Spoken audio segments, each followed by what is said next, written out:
Hello students, আজ প্রথম পর্যায়ক্রমিক মূল্যায়ন 2025 সপ্তম শ্রেণীর ইতিহাসের বাছাই করা 50টি গুরুত্বপূর্ণ এসএকিউ প্রশ্ন নিয়ে হাজির হয়েছি।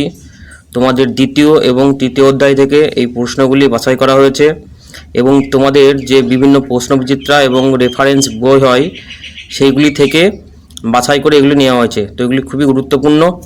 চলো ভিডিওটি এবার শুরু করি।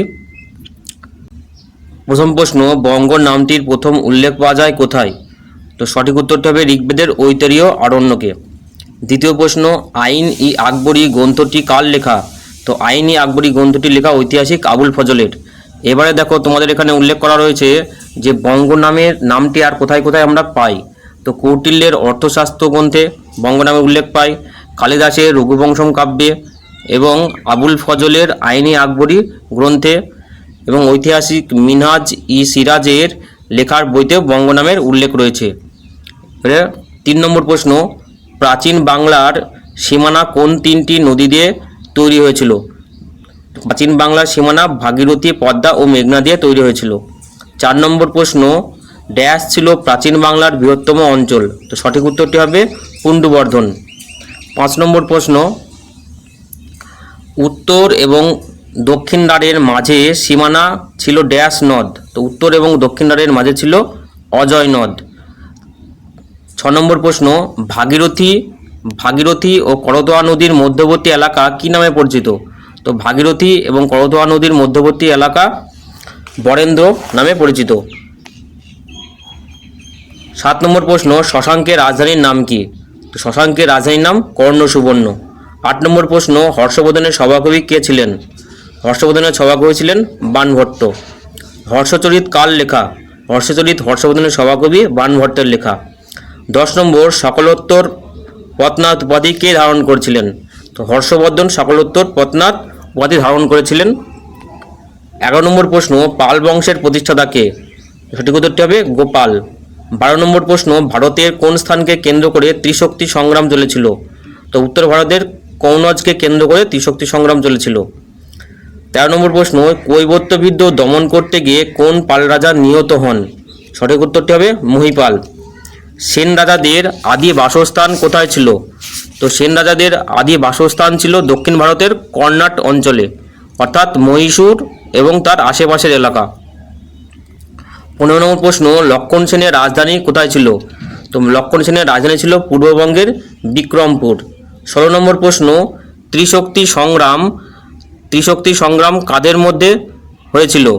তো ত্রিশক্তি সংগ্রাম 8ম শতাব্দী থেকে শুরু হয়েছিল পাল, গুর্জর, প্রতিহার এবং রাষ্ট্রকূট বংশের মধ্যে প্রায় 200 বছর চলেছিল। 17 নম্বর প্রশ্ন, চোল রাজ্যের প্রতিষ্ঠাতা কে? চোল রাজ্যের প্রতিষ্ঠাতা বিজয়ালয়চল। ড্যাশ ছিল চোলদের রাজধানী? তো সঠিক উত্তরটি হবে তাঞ্জাভুর বা তাঞ্জোর। 19 নম্বর প্রশ্ন, গঙ্গাইকোন্ড চোল উপাধি কে ধারণ করে? তো সঠিক উত্তরটি হবে চোল রাজা প্রথম রাজেন্দ্র গঙ্গাইকোন্ড চোল উপাধি ধারণ করে। 20 নম্বর প্রশ্ন, বেদুইন কাদের বলা হয়? তো আরব উপদ্বীপের যাযাবরদের বলা হয় বেদুইন। 21 নম্বর প্রশ্ন, হজরত মোহাম্মদ কবে জন্মগ্রহণ করেন? হজরত মোহাম্মদ 570 খ্রিস্টাব্দে জন্মগ্রহণ করেন। 22 নম্বর প্রশ্ন, ড্যাশ ছিলেন প্রথম খলিফা? তো প্রথম খলিফা ছিলেন আবু বকর। 23 নম্বর প্রশ্ন, খলিফা শব্দের অর্থ কী? তো খলিফা শব্দের অর্থ প্রতিনিধি বা উত্তরাধিকারী। 24 নম্বর প্রশ্ন, কে 17 বার ভারত আক্রমণ করেন? তো সঠিক উত্তরটি হবে সুলতান মাহমুদ। 25 নম্বর প্রশ্ন, মাহমুদ কোথাকার সুলতান ছিলেন? তো মাহমুদ গজনির সুলতান, বর্তমানে আফগানিস্তানে অবস্থিত। 26 নম্বর প্রশ্ন, তরাইনের দ্বিতীয় যুদ্ধ কবে হয়? তো সঠিক উত্তরটি হবে 1192 খ্রিস্টাব্দে। 27 নম্বর প্রশ্ন, কিতাব অল হিন্দ গ্রন্থটি কার লেখা? তো সঠিক উত্তরটি হবে অল বিরুনি। এছাড়াও তোমাদের এখানে উল্লেখ রয়েছে যে অর্থশাস্ত্র কৌটিল্যের লেখা, শাহনামা ফিরদৌসির লেখা, তবকাত ই নাসরি মিনহাজ ই সিরাজের লেখা, হর্ষচরিত বাণভট্টের লেখা। এগুলি গুরুত্বপূর্ণ গ্রন্থ। এবারে 28 নম্বর প্রশ্ন, তরাইনের দ্বিতীয় যুদ্ধ কাদের মধ্যে হয়? তো তরাইনের দ্বিতীয় যুদ্ধ তৃতীয় পৃথ্বীরাজ চৌহান ও মোহাম্মদ ঘুরির মধ্যে হয়। 29 নম্বর প্রশ্ন, কোন তুর্কি সেনাপতি বাংলা আক্রমণ করেন? তো তুর্কি সেনাপতি ইখতার উদ্দিন মোহাম্মদ বখতিয়ার খলজি বাংলা আক্রমণ করে। 30 নম্বর প্রশ্ন, পাল ও সেন রাজারা উৎপন্ন ফসলের ড্যাশ ভাগ কৃষকদের কাছ থেকে কর নিতেন? তো সঠিক উত্তরটি হবে 1/6। 31 নম্বর প্রশ্ন, চক্রপাণি দত্ত ছিলেন পাল যুগের একজন নামকরা চিকিৎসক বিজ্ঞানী। সঠিক উত্তরটি হবে সত্য। 32 নম্বর প্রশ্ন, নেপাল থেকে চর্যাপদের পুঁথি উদ্ধার করেন? তো নেপাল থেকে চর্যাপদের পুঁথি উদ্ধার করেন আচার্য হরপ্রসাদ শাস্ত্রী। 33 নম্বর প্রশ্ন, কে বিক্রমশীল মহাবিহার প্রতিষ্ঠা করেন? তো পাল রাজা ধর্মপাল। এবারে 34 নম্বরের প্রশ্ন, ধীমান ও বিটপাল ছিলেন পাল যুগের প্রসিদ্ধ শিল্পী। সত্য না মিথ্যা? সঠিক উত্তরটি হবে সত্য। 35 নম্বর প্রশ্ন, কার রাজসভায় পঞ্চরত্ন দেখা যেত? তো সঠিক উত্তরটি হবে সেন রাজা লক্ষণ সেনের রাজসভায় পঞ্চরত্ন দেখা যেত। 36 নম্বর প্রশ্ন, আচ্ছা পঞ্চরত্ন কারা কারা ছিল? পঞ্চরত্ন ছিলেন গোবর্ধন, উমাপতিধর, শরণ, জয়দেব ও ধৈ। 36 নম্বর প্রশ্ন, দানসাগর ও অদ্ভুত সাগর বইটি কার লেখা? তো দানসাগর এবং অদ্ভুত সাগর বইটি লেখা সেন রাজা বল্লাল সেনের। পবনদূত কার লেখা? তো পবনদূত ধৈর লেখা। 38 নম্বর প্রশ্ন, জয়দেবের লেখা গীতগোবিন্দম কাব্যের বিষয়বস্তু কি? জয়দেবের লেখা গীতগোবিন্দম কাব্যের বিষয়বস্তু রাধা ও কৃষ্ণের প্রেমের কাহিনী। 39 নম্বর প্রশ্ন, রামচরিত কার লেখা?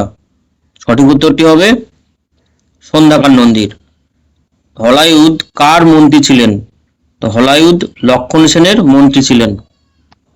31 নম্বর প্রশ্ন, পৃথিবীর সর্ববৃহৎ বৌদ্ধ কেন্দ্র কোথায় অবস্থিত ছিল? সঠিক উত্তরটি হবে ইন্দোনেশিয়ায়। ইন্দোনেশিয়ার বড় বদুরের স্তূপ পৃথিবীর সর্ববৃহৎ বৌদ্ধ মন্দির। 42 নম্বর প্রশ্ন, কম্বোডিয়ার অঙ্কর ভটে বিখ্যাত বিষ্ণু মন্দির তৈরি হয়েছে। সত্য না মিথ্যা? তো সঠিক উত্তরটি হবে সত্য। 43 নম্বর প্রশ্ন, অদন্তপুরী, বিক্রমশীল, নালন্দা, লক্ষণবতী বেমানানটি আলাদা করো। তো এখানে বেমানানটি হবে লক্ষণবতী। 44 নম্বর প্রশ্ন, কোন তুর্কি সেনাপতি নালন্দা বৌদ্ধবিহারকে ধ্বংস করেন? তো তুর্কি সেনাপতি বখতিয়ার খলজি। 45 নম্বর প্রশ্ন, আনুমানিক কত থেকে কত খ্রিস্টাব্দ পর্যন্ত মাহমুদ 17 বার ভারত আক্রমণ করেন?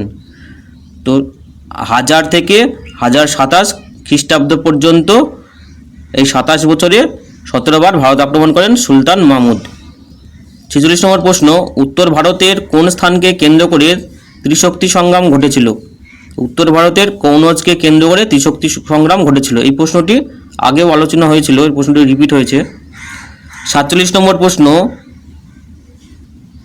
তবে হবে না এটা, মোহাম্মদ বিন কাসেম, এখানে তবে নয়, এখানে হবে কবে। কবে মোহাম্মদ বিন কাসেমের নেতৃত্বে সিন্ধু প্রদেশের অভিযান ঘটে? তো সঠিক উত্তরটি হবে 1712 খ্রিস্টাব্দে। 48 নম্বর প্রশ্ন, মোহাম্মদ ঘুরি কবে মারা যান? তো মোহাম্মদ ঘুরি 1206 খ্রিস্টাব্দে মারা যান। তো এই ছিল তোমাদের বাছাই করা 50টি গুরুত্বপূর্ণ প্রশ্ন। আজ এখানেই শেষ করছি। আর চ্যানেলটি তোমাদের যদি ভালো লেগে থাকে লাইক, কমেন্ট এবং শেয়ার করবে তোমাদের বন্ধুদের মধ্যে, এবং তোমাদের মূল্যবান মতামতের মাধ্যম দিয়ে তোমরা জানাবে কেমন ধরনের ভিডিও চাও। তো আজ এখানেই শেষ করছি। ধন্যবাদ।